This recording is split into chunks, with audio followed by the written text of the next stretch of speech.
சென்னை வில்லிவாக்கத்தில் நாம் தமிழர் கட்சி சார்பில் மாட்டிறைச்சியை உண்ணும் போராட்டம் நடத்தப்பட்டது. அது பற்றிய தகவல்களை வழங்குவதற்காக செய்தியாளர் ராஜ்குமார் இணைப்பில் இருக்கிறார். தகவல்களை கேட்டு பெறலாம்.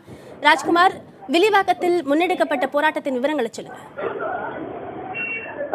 நாம் தமிழர் கட்சி வில்லிவாக்கம் பகுதியைச் சேர்ந்த நிர்வாகிகள் சற்று நேரத்திற்கு முன்பாக வில்லிவாக்கம் பேருந்து நிலையம் அருகே ஆர்ப்பாட்டத்தில் ஈடுபட்டார்கள்.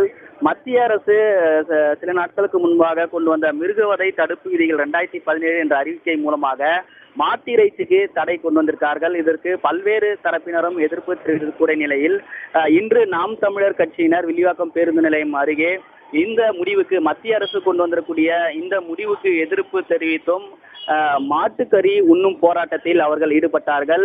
பேருந்து நிலையம் அருகே நடைபெற்ற இந்த போராட்டத்தில் மாட்டுக்கறி சமைத்து கொண்டு வந்து அதே போன்று பொதுமக்களுக்கும் மாட்டுக்கறி கொடுத்து போராட்டத்தில் அவர்கள் ஈடுபட்டார்கள். மத்திய அரசு உடனடியாக இந்த அறிவிப்பை திரும்ப பெற வேண்டும், அதே போன்று பொதுமக்களுடைய அவர்களுடைய தனிப்பட்ட உரிமையில் தலையிடக்கூடாது என்ற பல்வேறு கோரிக்கைகளை வைத்து அவர்கள் முழக்கங்களை எழுப்பினார்கள்.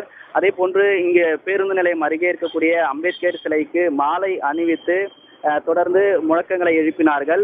இந்த முடிவை மத்திய அரசு மாட்டிறைச்சிக்கு தடை விதிக்கக்கூடிய இந்த முடிவை மத்திய அரசு திரும்ப பெற வேண்டும், தொடர்ந்து பல்வேறு தரப்பிலிருந்து போராட்டங்கள் நடத்தப்படும் என்று அவர்கள் தெரிவித்தார்கள்.